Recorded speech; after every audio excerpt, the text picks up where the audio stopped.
Você tá gravando. Adriana, a Jamile Brito dos Santos, ela não se identificou de que cidade que ela mora. Ela gostaria de saber sua opinião sobre esta entrada livre de imigrantes no Brasil, já que nos tratam como indiferença lá fora. Qual a sua resposta para a nossa querida Jamile Brito?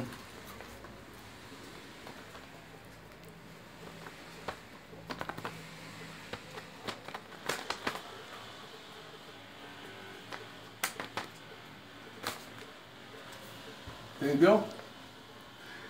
Eu acho, minha querida Jamile, que não identificou o lugar que mora.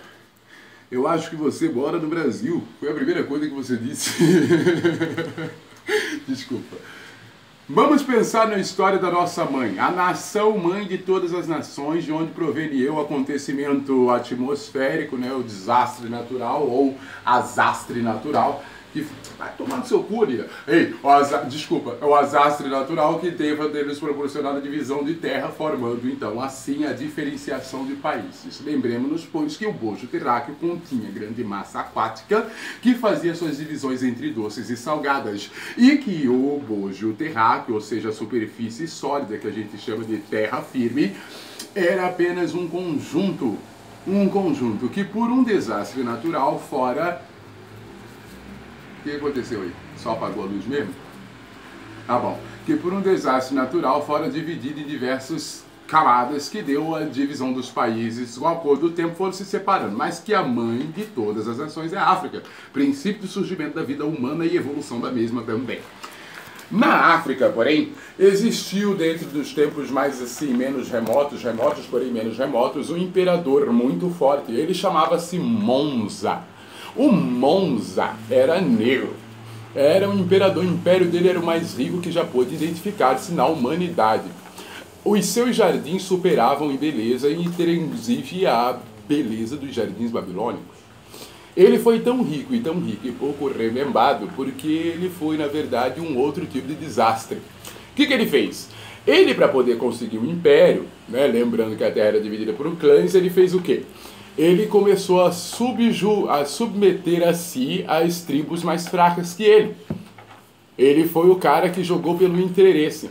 E para que as tribos africanas inferiores a ele pudessem se submeter, ele pegava aquelas pessoas mais ameaçadoras ao seu reino, ao seu império, e os escravizava, mas vendia no mercado humano como escravos para as nações posteriores, que ali na África também recebiam de Monza uma coisa, espaço para que pudessem negociar, traziam ali espaços para se fazer transações comerciais. O que acontece foi que Monza abriu tantos espaços, escravizou tanto o seu povo e vendeu tanto o seu povo por interesse de dinheiro, que a África ficou fraca, porque os cavaleiros mais fortes agora estavam sendo escravos em outras nações. Brasil, por exemplo. Então, o que acontece? Quem que foi as nações que negociaram escravos com o Monza? Os países europeus, a Inglaterra, a Itália também, e diversos outros países que até hoje são considerados potências mundiais, as Américas, por exemplo. Acontece que esses países, tendo conquistado grande território da África, território esse concedido por Monza, eles entenderam que grande parte da nação africana agora já não pertencia a Monza, pertencia a esses países que, unificados entre si, derrubaram o governo de Monza. E não tinha ninguém para lutar por si, porque vendeu o seu povo. Foi aí o princípio, ou quer dizer, meados da escravização humana.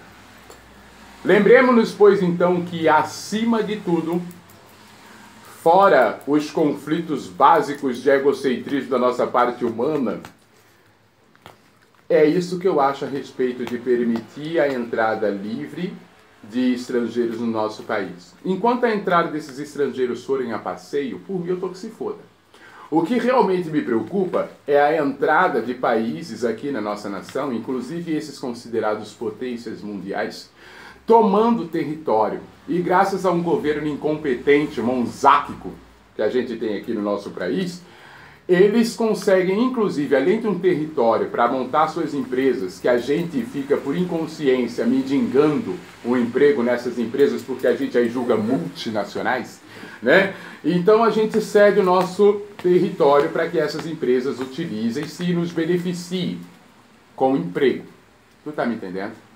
Enquanto isso, eles estão fazendo, sabe o que com a nossa nação? Observe que eu estou fazendo marcações aqui no papel. Eles estão dominando o nosso espaço, assim como aconteceu com a Mãe África. Lembrando que os países só gostavam daquela África antiga porque era o bojo dos recursos naturais. Ou seja, era o único lugar que tinha, então, recursos naturais. Como, por exemplo, o Nilo. Sabe o que eles fizeram com o rio Nilo? Eles fizeram diversos canais. E esses canais deixaram a África sem rio. Só uma pequena nascente para alimentar um povo imenso, enquanto as outras nações beneficiam da fartura do rio. Pelos canais. Tiraram até a água da África. Então vamos pensar, olhando a história de construção do desastre africano, que hoje é uma das nações mais miseráveis que existe, desculpe, é a verdade, estou falando do meu povo, para que a gente possa basear-se, porque graças aos nossos bons pais, hoje nós somos a nação maior, porque estamos em todas as nações, os negros. Mas só que o Brasil está fazendo a mesma coisa, e no final de tudo, meu amigo, se desse para acender o flash, você ia ver que esse toldo está todo perfurado. Flash já apagou. Entendeu, gente? A gente está perfurando a nossa verde muralha. A gente está perfurando nossas entradas. É isso que eu acho, mulher. Que a gente tem que cuidar, não dos que visitam, mas do que hostilizam o nosso bojo de rabo. Fim.